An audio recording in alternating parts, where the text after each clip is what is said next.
I begin with a quote. I am not going to talk about difficult times by dwelling on economic jargons and concepts. I will speak in plain, clear language so that you know where I stand, but more importantly, so that you see and hopefully will share my vision regarding the journey to a better productive economy for our beloved country. End of quote. Now, these words set the tone for President Bola Tinubu's first broadcast to the nation while unveiling interventions to cushion the shocks of the inevitable reforms of the fuel subsidy removal, key to putting the country on what many describe as a trajectory of growth. The president here is aligning with expert opinion that in applying shocks, prior and accompanying policies must be put in place to enable the economy to thrive. President Tinubu, while acknowledging that reforms are difficult, believes that Nigerians hold the key to transforming the economy and advancing prosperity for the country. It is all clear now that the nation is on a trajectory for growth and development as government set course for achievable short, medium and long-term goals. Now, how will these steps change the current economic trajectory? Will these reforms attract better implementation strategy? These are questions begging for answers. My guest is Yushau Aliu, an economist. You're welcome to Weekend File on the network service of the NTA. I am Jummai Yusuf. Let's get the news.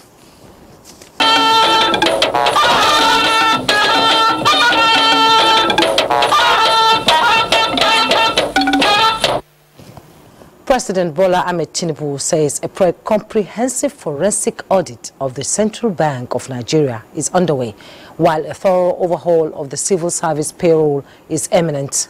The president disclosed this when he received the World Bank President Ajay Banga at the State House, highlighting Nigeria's resilience and intellectual prowess. The president employed the World Bank to view the country as a significant player within the global community, not solely as a struggling economy. On poverty alleviation, the president called for more increased support from the Global Bank, expressing optimism for a productive collaboration between Nigeria and the bank that will lead to mutual benefits and sustainable progress. He also discussed the ongoing efforts to address issues such as subsidy removal, foreign exchange mismanagement, exchange rates, inflation, liquidity, and debt management.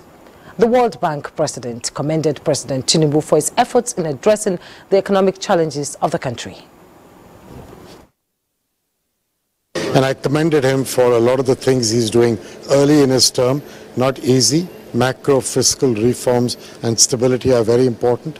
He's very determined to do the right thing. And I think you will find the World Bank supporting him with not just financial aid, but also with knowledge and thinking around how to create the right regulatory policies and fiscal policies. So believes with the economic steps taken so far by the current administration, Nigeria is on the path to greatness. Fact is, he's doing things that Nigeria needs to be able to do to correct its situation. If you don't correct the situation on fuel subsidy, you have a fiscal deficit that remains unsustainable. So he's trying to do all the right things. Now the question is, how do you navigate through the next few months so that you can set the economy on the right path for the future? As I discussed with him, Nigeria has to be an African champion. If Nigeria becomes an African champion, then we know that the African continent has a country, the largest country with the largest GDP, headed in the right direction. That's his vision, and that vision we share. Meanwhile, the World Bank says it is targeting to build 1,000 mini-grid power plants across the country under the Nigeria Electrification Project. The president of the bank, Ajay Banga, made this known during an inspection of a mini-grid power plant at Kwali Area Council of the FCT. Nneka Oko reports.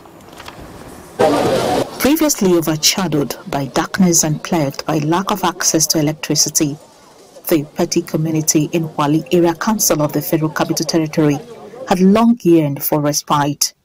Now, through the World Bank-funded mini-grid power plant, a new dawn is breaking over the community, offering a future illuminated by clean and sustainable energy. Christian Chukwube, a resident of Petty, has a provision store where he sells cold drinks from his freezer. Having access to electricity, he says, makes his store more profitable. As much as this light came into this community, we can be able to close by 10, 11 o'clock. Thank you for the person who bring this solar to us. Pleased with the success of the minigrid power plant project, President of the World Bank, A.J. Banga, applauded the collaborative efforts between the federal government and the World Bank in bringing the project to fruition. So, it's not just the money the bank puts in, it's the result of the money. And the result of the money is the life of the housekeeper, the lady here, of the pump operator, of the business person, of the kind of change it makes to people. I was saying inside, the most important thing is dignity for people. And dignity comes when you're independent. The main economic activity in this area is production of melon. Prior to this time, they used to trek long distances to far-flung streams and rivers in order to get this water. But here you are, right in front of their houses. They could produce water and then use it to produce the melon. The minigrid power plant, which is an integral part of the World Bank's ongoing electrification project in Nigeria, aimed at expanding access to electricity in rural areas, is co-financed by the World Bank on the Nigeria Electrification Project and implemented by the Nigeria Rural Electrification Agency. In Abuja, Neka Oko, NTA News. And in line with the Tinubu administration's commitment to providing more digital jobs for young Nigerians, the federal government, through the office of the Vice President, is set to launch a digital hub that will empower 1 million youths across the country with a digital and related skills. In a statement by the Director of Information Office of the Vice President, Olushola Abiola, the centers to be known as FGN Alert Digital and Skill Innovation Hub will open first in Lagos and Borno states, with Katsina, Cross River, Anambra, Oyo and Kano to follow afterwards, and will be through partnership with a leading financial institution in Nigeria, Wema Bank. The arrangement for the initiative was reached after a meeting between representatives of the bank and Vice President Kashmir Shettima, aimed to empower young entrepreneurs by providing them with tailored financial products, training and support to enable them build sustainable businesses that will support the growth of Nigeria's economy. Nigeria could leverage on its youth population to join other countries taking the lead in technology in the global community. Two information communication technology experts on President Tinubu's list of ministerial nominees made this submission at the confirmation hearing. We'll bring you the details in the course of the bulletin. Now, the Senate has condemned the recent coup in Niger Republic, insisting, however, that President Tinubu in his correspondence did not ask for the support of the Senate to go to war. The Senate. That President Tinubu, by virtue of his correspondence, had not asked for approval of the Parliament or approval of this Senate to go to war, has been erroneously suggested in some quarters. Rather, Mr. President and Commander-in-Chief had expressed, and I quote, a wish to respectfully solicit the support of the National Assembly in the successful implementation of the ECOWAS resolutions as outlined in the said communications. Senate, after a closed-door session to consider the request of President Tinubu, which seeks the support of Parliament in implementing the resolutions of ECOWAS, also resolved that the leadership of the Senate will engage the President on the issue in view of the hitherto cordial relationship between Nigeria and Niger. Senate commends President Tinubu and ECOWAS for the prompt response to the Niger situation and also expressed support to the leadership of ECOWAS in resolving the situation towards a quick return to democratic rule. The Senate urges President Tinubu to, as chairman of ECOWAS, encourage the strengthening of diplomatic options to solve the impasse in Niger. Other resolutions include calling on ECOWAS Parliament to condemn the coup and take steps to resolve the issues as soon as possible. Talking political matters, the leadership of the People's Democratic Party has emphasized the need for party discipline and zero tolerance for anti-party activities. This was part of an 8-point communique after a meeting of the PDP Governors Forum with the party national leadership in Abuja. Timothy Yusuf reports. It's an enlarged meeting of the PDP Governors Forum, the National Working Committee, and the 2023 presidential candidate Atiku Abubakar and his running mate Senator Ifeanyi Okowa. The meeting, after a few hours of deliberations behind closed doors, resolved, among others, that no individual or group of individuals will be allowed to undermine the unity of the party and its processes, as it also commits to repositioning and stabilizing the party. To this end, the healing and reconciliation process are in progress, and I'm happy to report that they are yielding results. 3, the meeting signaled that unity and loyalty are single core values of the PDP and would be adequately rewarded. All the governors and organs of the party solidly support the PDP presidential candidate Atiku Abubakar and the PDP vice presidential candidate Senator Ifeanyi Okowa in their petition at the Presidential Election Petition Court. On the economy, the PDP governors promised to work in partnership with the party at the state and national level to ensure good governance, transparency and accountability. It appealed to the federal government to show leadership in curtailing the cost of governance for a healthy economy. The meeting also advised the government not to go into any form of war with the Republic of Niger over the recent military coup in the country. Rather, all tools of dialogue and diplomacy should be further employed. The forum commended the PDP for inaugurating the campaign councils for the off-season elections in Bayelsa, Imo and Kogi states. Timothy Yusuf, NTA News. And putting God first in all affairs of man for his direction and purpose, this goal has made the APC amalgamated support groups to seek the face of Allah as they organize a national prayer for the current administration to succeed in its resolve to provide good governance in Nigeria. Abdullahi Ajia tells us more. Father Lord, across board, Father Lord, we stand against it in Jesus' name.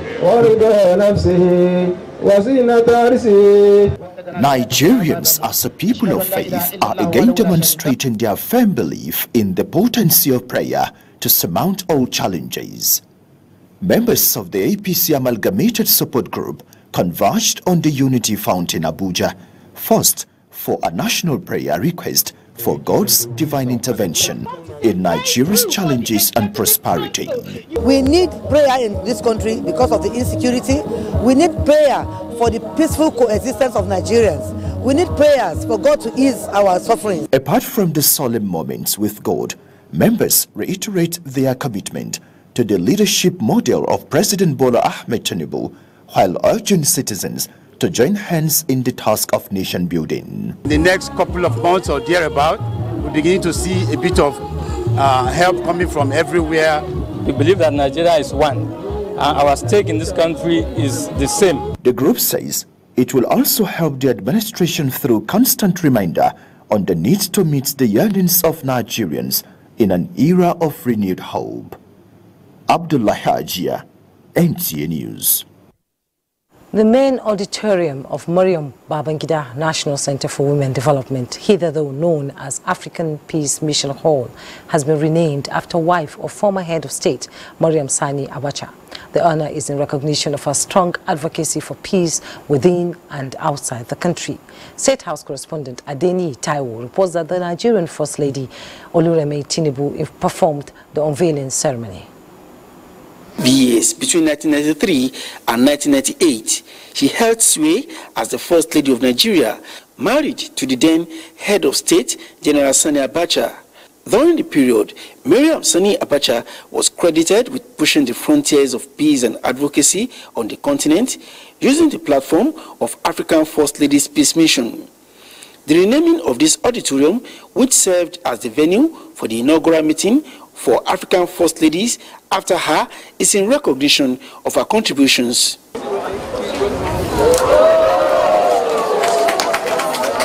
To Nigeria's First Lady, Oluremi Tinubu, who has been consistent in the call on women to bridge gaps, the occasion not only stands as a monument to the honoree, but also as a motivation for future generations of women to embrace peace and collaboration in order to advance their cause. By bestowing the name Mariam Sani Abacha on this auditorium, we not only pay homage to her legacy, but also convey a resounding message of unity and optimism to Nigerian women as a whole. This symbolic gesture acts as a guiding light of peace, motivating future generations to embrace peace and tolerance as drivers of our progress.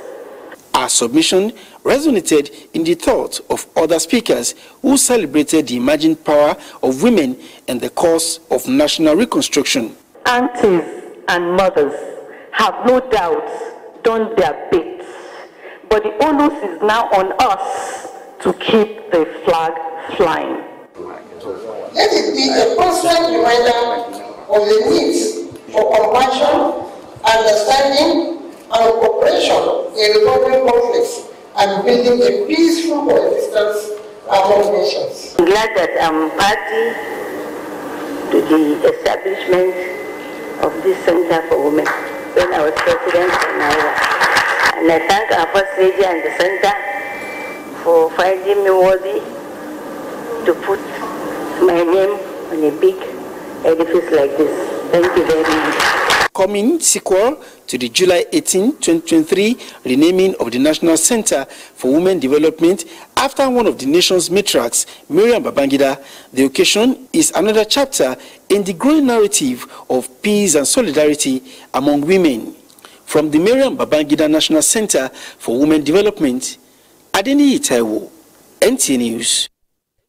Now let's bring you our earlier read report on Nigeria leveraging on its youth population to join other countries taking the lead in technology in the global community. National Assembly correspondent Lami Ali reports.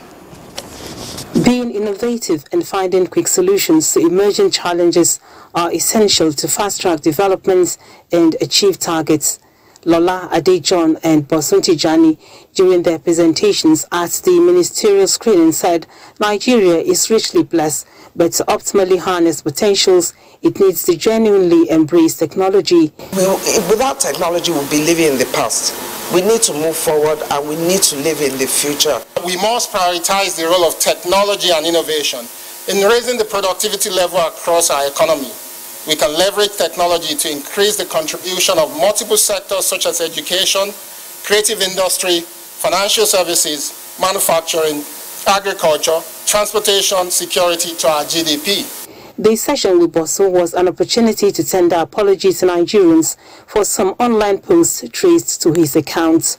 So I want to profusely apologize to everyone in this hall, including anyone anywhere in Nigeria that may have been offended about everything I said. A professor of law from Adamawa State, Tahir Mamman, Isiaka Salako, the nominee from Ogun, and Ubami Gari Ahmadu of Taraba State gave the Senate a glimpse of their passion to contribute in implementing the renewed hope agenda.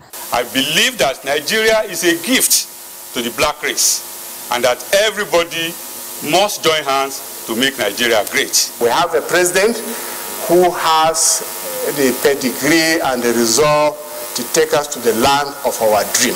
And we are happy, if confirmed by the Senate, to be part of that dream.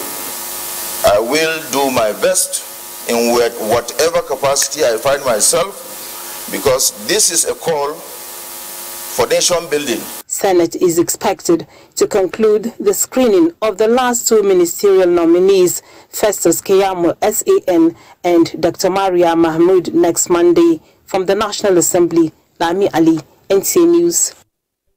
You're watching Weekend File. We'll be back in a moment. You're welcome back. Nigeria recently removed fuel subsidy, sparking debate and mixed reactions among citizens and professionals. While the current situation is affecting Nigerians, experts say there are several benefits to fuel subsidy removal. President Bola Tinubu enumerated these benefits in his broadcast to Nigerians. Lydia Samson has more on these and how it affects other sectors of the economy. Federal and state governments in Nigeria rely heavily on oil revenues to fund their operations and deliver public services. Experts say these dependence creates a precarious situation, as fluctuation in oil prices directly impact government's ability to provide essential services. In addition to that, government often incur huge revenue shocks compounded by petroleum subsidy and the final removal by President Bola Ahmed Tinubu.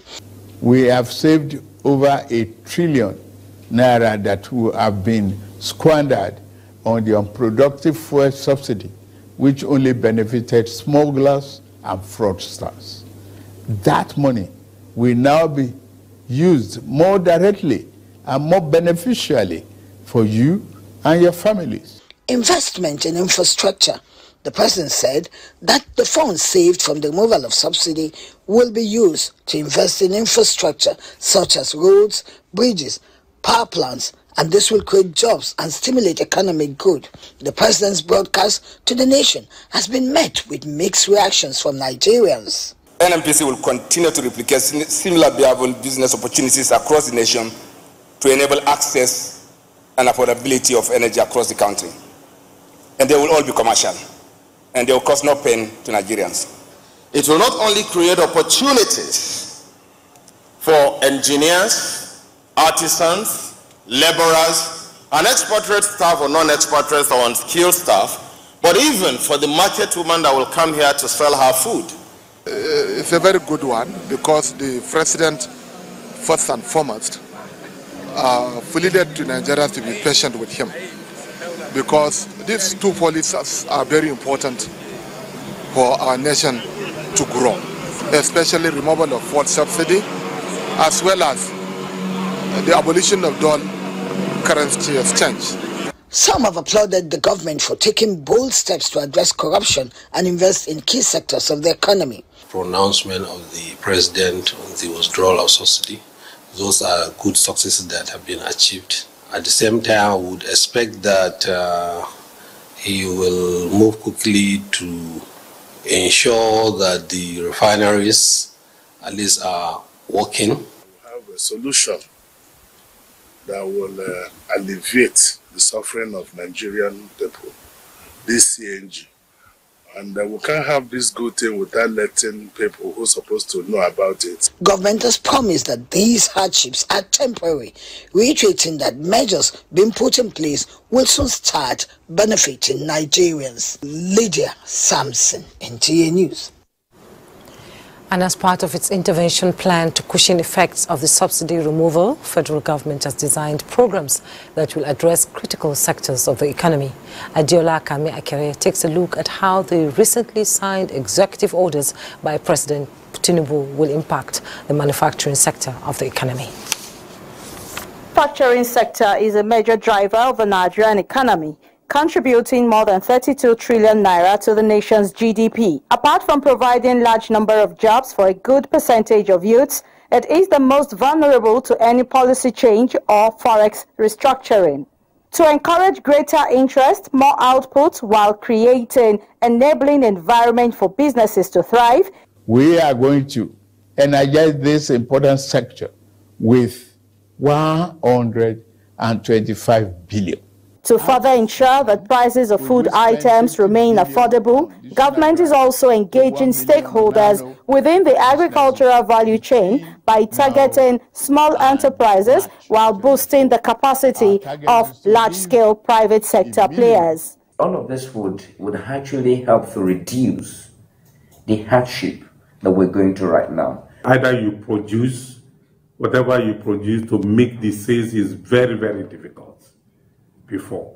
These are the problems that Mr. President has counseled.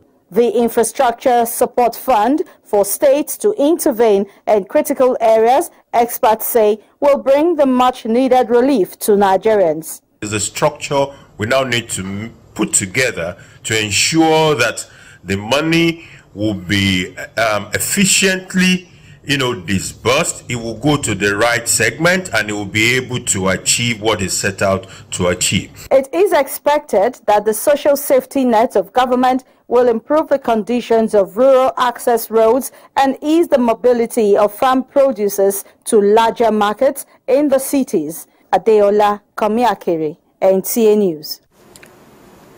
This report sets the tone for our conversation in the studio this evening, and my guest is Ushao Aliu, an economist. It's good to see you. Thank you very much. Good evening.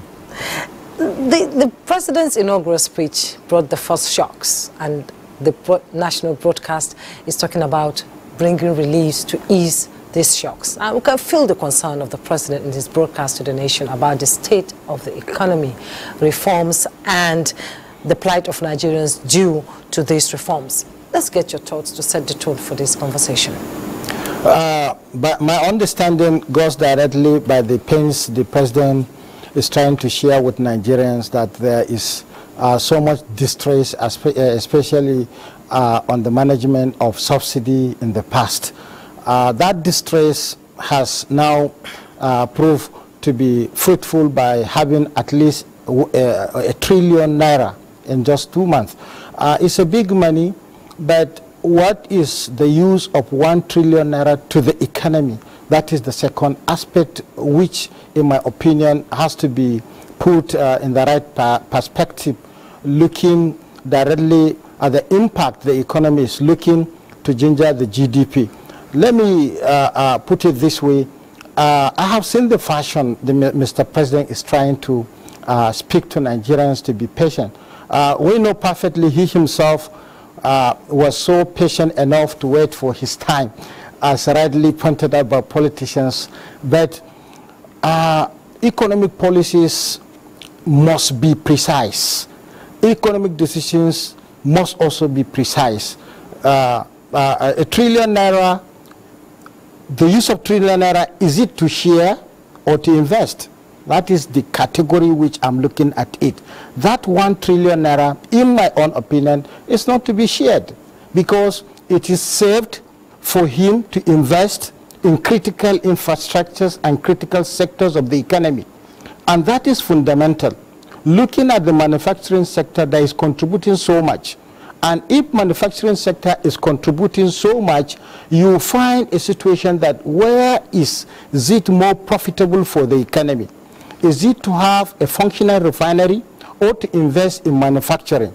Because in your background report, we have seen how Banga, the AJ Banga of the World Bank, is trying to make an intervention to a mini-grid of power supply, which is very good and which is only very timely. So what I want to portray directly is that the president is having a fashion of seeing this economy working again, and the nation also believes in him. So it is necessary for Mr. President to understand that all the savings to be made from this subsidy over a period of time must be put in a productive sector that can be sustained over a long period. Exactly. If I may comment, the president talked about agriculture, manufacturing sectors, as well as re-energizing the MSMEs. It featured prominently in his speech. You will agree with me that food security and a thriving economy is a critical component of nation building, don't you think? Mr. President has highlighted on 29th of May. And that is why, in my own, we have to also give him a chance, because he portrayed 2 issues that are significant in food security. Food security has to do with production. Food security has to do with affordability. And in doing this, you have to check the capacity of the economy, the problem of the economy, the prospect of the agriculture as an industry is very necessary. And you cannot have a good prospect in agriculture while the atmosphere or the environment is not safe. So whatever engagement that is going to be directed toward improving the capacity in agriculture has to do with the environment first. We have discussed severally that we are facing a lot of challenges in our investment in agriculture. One of the challenges that the agriculture is facing is not only the production, but the possibility of distributing the agri-produce in the right market at the right times. Flooding is taking much of this. So there is need to have a provision of taking care of agriculture that will be devoid of wastages. That is one. Second, we have to devise also a means where agriculture is going to be productive with efficiency. And in doing that, there is a choice to be made, either to use labor-intensive technique or you use capital-intensive technique. And whatever technique you are evolving to push the agriculture to meet the capacity, the president has a challenge behind that. The challenge is to understand the number of the farmers, the number of the farmlands. He has portrayed, he has explained in his recent broadcast in an attempt to use millions of hectares to be co-opted as part of the contribution of the agriculture, but at what production lines? This is fundamental, but let me remind us that there is special need to concentrate on special economic zones. You have to check whatever the advantage you have in the rice producing areas and what are the possibilities. In cocoa producing areas, what are the good possibilities. So you have to channel the right resources, the right investors, and at the same time the right technique to push this agriculture to sustain our food supply and also to make food affordable. But in doing that, the value chain, you know, when you are speaking on agriculture, value chain in all production line is very necessary to in understanding them and using the right chains, because we have seen, I was at in Mina with Raifan, we were trying to see how we can bring certain investors to Swashi. Swashi land is very good for and fertile, but it is not safe, for instance. So if it is not safe, you cannot bring direct investment and you bring new capital and you now push directly what is required to push production going. But meanwhile, it is necessary, if you want a very successful agri policy, to understand the right crop, the right input to be used, and also at affordable price. The President highlighted in the speech that there is fertilizer to be shared and there is 125 billion naira that is kept. So now let us come back practically to check the maize production. Your problem is the sharing. No, only sharing. Understanding the stage at which the agriculture is moving, because it's not looking at the value chain. You look also at the crop plantation space. For instance, now if you now release NPK for fertilizer, there is time for crop for maize to be using NPK, that's the potassium, and there is a time also you use dip. So we have to know the right application of input and also to distribute them efficiently to the right farmers. Okay, we'll take a break right now. My guest is still here and our conversation will continue after the break. Yusuf Aliu, just remain seated. We'll be right back with you. State of the nation's sectorial analysis and implementations of policies President Tinubu outlined in his nationwide broadcast. Now let's talk about agriculture as one of the sectors that is feeling the heat of fuel subsidy removal. The high cost of the fuel has resulted to the increase in farming inputs affecting cost of production. However, President Bola Ahmed Tinubu has revealed short and long-term measures being taken to address the challenges. Musa Baba Aliu has the details. The removal of fuel subsidy has affected prices of farming inputs such as chemicals, fertilizer and other farming tools. This has therefore brought about concerns over possible food inflation in the country. Consequently, the federal government has identified short and long-term measures believed it will cushion the effects of subsidy removal on agricultural activities. The Central Bank of Nigeria has been directed to release 200 billion naira to farmers for the cultivation of maize, rice, wheat and cassava. Our plan to support cultivation of 500,000 hectares of farmland and all year-round farming practice remain on course. Farmers associations welcomed the federal government initiative. The proposal by Mr. President to release 50 billion naira to boost rice production in Nigeria is a welcome development. And The government is also providing 225,000 metric tons of fertilizer, seeds and other inputs to farmers. The group requests that the planned release of 200,000 metric tons of grains from strategic reserve to households across the 36 states and the FCT to demonstrate prices. This is coming as the Federal Ministry of Agriculture under Atas 1 commenced the distribution of farming inputs to farmers at 80% discount. Musa Aliyu, NTA News. And my guest, Yushau Aliyu, an economist, is still seated here in the studio. In the continuation of our conversation, we talked about the agri sector and other MSMEs, and transport sector is an important component also.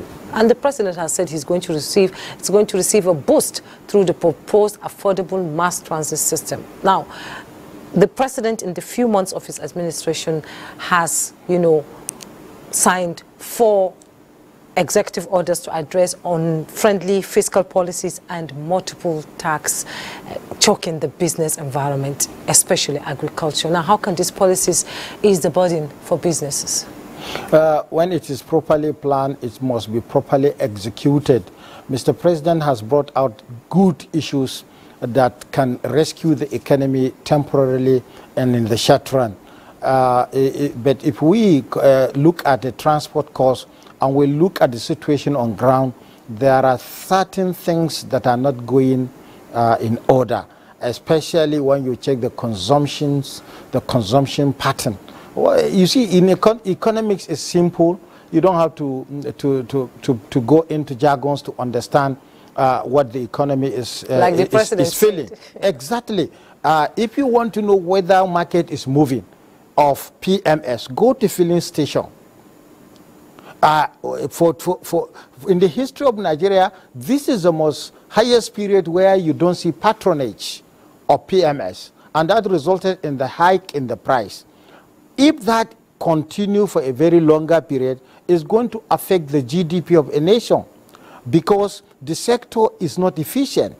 And I have argued it out that once we are trying to put certain economic jargons, including the license payer description, where forces of demand and supply determine the price, it is not working in the PMS consumption in Nigeria, and that's why there is hike in transport. And when you go to the road, you see less movement. That less movement is less economic activity. So the first thing to do is try and bring life to our roads. If we bring life to our road, that can increase the efficiency of economic activity.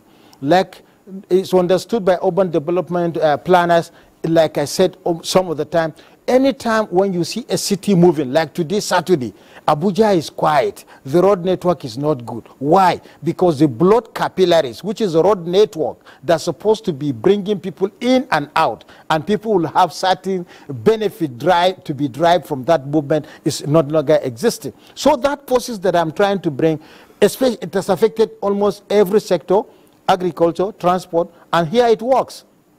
It says, if the higher the price, the lower the quantity is to be demanded. So now let us go to PMS and look at the scenario. Now, if, for instance, there is so much supply, it is expected that under normal condition, certain things will not, certain things remain constant, there will be change. So in that same situation, you see large stock of goods. But that does not bring price downward because there is so much of supplies. If you go all the filling station, you see trucks loaded. In fact, they cannot upload in that filling station. And you see only one vehicle or two vehicles trying to make purchases. And you see all the pumps, no attendants, meaning that some people are losing jobs because of that inflation. So what is more important, significant to an economy in order to moderate the growth in all sectors of the economy is to check the inflation. And in checking inflation, you don't have to use conventional tools to check this inflation. You use unconventional. And I said, if you want to use unconventional model, you look at the income bracket. Looking at the income bracket or income grouping, you now understand Who is that are not those? what all these policies is trying to address? That is what, and that is why we are trying to make certain input for the policymakers to understand. If you check the income grouping, you realize, why is it that there is low demand? Why is it people are parking their vehicles? Why is it those who can come and do one economic activity cannot do? It's because there is high inflation, and it is food inflation. Food inflation above 25% year on year is so great to remove many many people out of their own traditional diet. Well, somebody also said to make us, fit by walking, actually. Now, now in a nutshell, before I let you go briefly, how implementable are these policies? Saying this can only work if the subnationals key into some of these policies. Briefly. It is easy for Mr. President to quickly check the population of Nigeria, because if you don't know the actual people that you are trying to provide the land, you are trying to provide the whatever economic incentive, you will not get it correctly. And it is very good. Population census is just around the corner. Mr. President must use the adequate facilities to have the actual number of the structure of the population, so that you understand how to balance the income or how to moderate certain economic decisions that can help the economy. Not only doing that, there is need, for instance, like I said in several occasions, that there is another way. Mr. President in his speech, remember, he emphasized that they are going to intervene where necessary by looking at the stabilization funds. What I'm trying to call the attention of the government is that for us to boost economic activity, because inflation is high, and also to check the income being eroded by many consumers, is that if subsidy is removed, quite okay, it's counterproductive subsidy. It has to go. That one is understood. Second, but how can you push economic activity? You go to that window and assist the import of PMS, pending when PMS is going to be produced in Nigeria. There is need to use stabilization fund to keep the price stable over a period. Exactly, and the president said the Port Harcourt refinery will be functional by December. Yushau Aliu, an economist, thank you so much for coming on. Thank you very much. We'll take a break. When we return, you can file continues. You're welcome back. Nigeria, the Tigers, has won the FIBA Afro Basket Championship for the 4th time in a row after they defeated Senegal in Kigali. Details of these and more with Bade Adele on Sports Update. Nigeria's The Tigers on Saturday made history by winning the 2023 FIBA Women's Afrobasket for their 4th consecutive triumph at the tournament. The coach Rina Wakama-led side edged out Senegal 84-74 in the final match at the BK Arena in Kigali, Rwanda, to become the 2nd team after the Senegalese to claim 4 successive titles. This impressive victory marks Nigeria's 6th time as champions in women's basketball on the African continent. Their previous victories came in 2003, 2005, 2017, 2019 and 2021, making them one of the most decorated teams in the history of the tournament. Meanwhile, Mali finished 3rd at the 2023 Women's Afrobasket after beating host Rwanda 89-51. To football, Nigeria's Super Falcons continue to intensify training ahead of their meeting with England in the round of 16 at the 2023 Women's World Cup. Defender Michelle Alozie is optimistic that the players will give a good account of themselves. And so we expect nothing less. It's obviously a knockout round, so it really is winner takes all. So we're ready to put up a battle. We're ready to expect a battle from them and just give them everything that we have. In today's results, Spain qualified for the quarterfinals in style with a 5-1 thrashing of Switzerland in Auckland, while Japan sealed their place in the quarterfinals with a 3-1 win over Norway in Wellington. And finally, the highly anticipated heavyweight fight between Anthony Joshua and Dillian White, expected to take place next Saturday, has been cancelled due to adverse findings in a random anti-doping test conducted on White. The Voluntary Anti-Doping Association notified the Association of Boxing Commissions and the British Boxing Board of Control about the results, leading to the decision to cancel the fight. Meanwhile, White took to social media to deny taking the reported substance and promised to prove he's innocent. With Sports Update, Bade Adeleye, NTA News. The death has been announced of Dr. Yusuf Mahmoud, born in 1954. Dr. Mahmoud attended Nasarawa Primary School and Government Secondary School, Bauchi, Abu Zaria University of Reading, England, for his BSc, MSc and PhD in agricultural economics. He was General Manager, Bauchi Agri Supply Company, Program Manager, Bauchi Agri Development Program, also Commissioner for Agri and Power in Bauchi State. He was Chairman, Muslim Professionals in Da'wah. He is survived by one wife and 9 children, as well as many brothers and sisters. Weather update is next. For joining us. This weather system shows the eastern part of the north are experiencing thunderstorms by late Saturday evening to early hours of Sunday, and this is expected to sweep across the north, aiding steady rainfall to most cities along the northern region.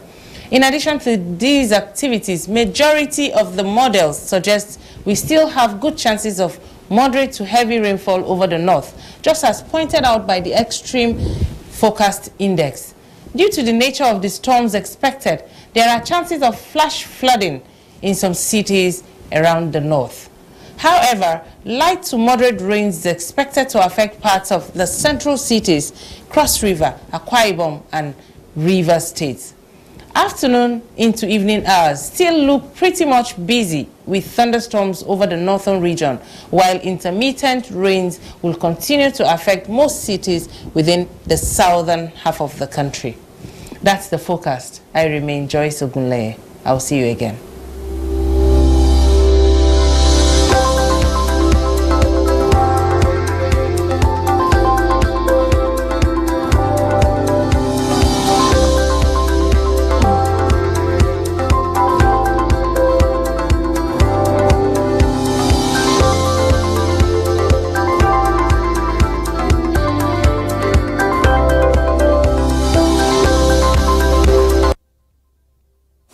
And that's Weekend File for this week. Thanks for your time. I am Jummai Yusuf.